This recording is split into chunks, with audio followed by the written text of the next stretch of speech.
కు స్వాగతిస్తారనేటటువంటి విషయాన్ని నిన్నటి ఎన్నికల ఫలితాలు రుజువు చేసినాయని చెప్పి నేను బలంగా నమ్ముతా ఉన్నా. At the same time Congress party గౌరవ ముఖ్యమంత్రి గారు నిన్న మాట్లాడుకుంటూ నేనే రాజు నేనే మంత్రి అనేటటువంటి మాట మాట్లాడినారు.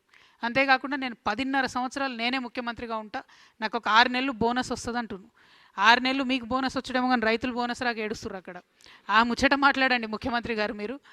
ఇంకో పక్కనేమో రాజగోపాల్ రెడ్డి గారు మంత్రి పదవి ఇస్తావా లేకపోతే ముఖ్యమంత్రి పదవి గుంజుకోవనా అని ఆయన సవాల్ చేస్తుండు, బస్తీ మీద సవాలని. ముందు ఆ పనులు చూసుకోండి మీరు. ఈ రెండిటికన్నా ముఖ్యమైనది ఏంటంటే మీరు ప్రజలకు ఇచ్చినటువంటి వాగ్దానాన్ని దయచేసి దృష్టి పెట్టండి.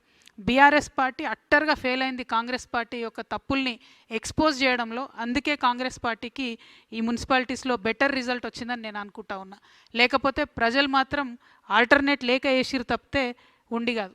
ఇక సరే, మనం రాజకీయ శక్తిగా వస్తామనగానే బీఆర్ఎస్ పార్టీ నుండి అనేక మంది సోషల్ మీడియాలో కావచ్చు, ఇంకో చోట కావచ్చు, రకరకాలుగా ట్రోలింగ్ చేస్తూ ఉన్నారు. వాళ్ళందరికీ నేను ఒకటే మాట చెప్తా ఉన్నా, ఎట్ సిర్ఫ్ ట్రైలర్ है, पिक्चर बाकी है. సో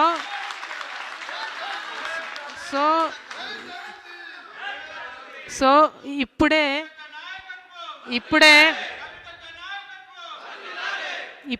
తొందరపడి మాట జారకండి, కారు కూతలు కుయ్యకండి.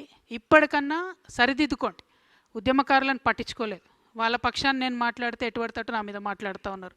మీరు పట్టించుకోకపోగా కాంగ్రెస్ ఇస్తానన్న వాగ్దానాలు నెరవేర్చడం కోసం నేను మాట్లాడితే ఉల్టా నా మీద మాట్లాడితే ఏమవుతుందంటే గిట్లనే అవుతుంది రిజల్ట్. కాబట్టి సరి చేసుకోండి, మీ పద్ధతులు సరి చేసుకోండి, ఆరోగెన్స్ తగ్గించుకోండి, ప్రజల మధ్యలో ఉండే ప్రయత్నం చేయండి.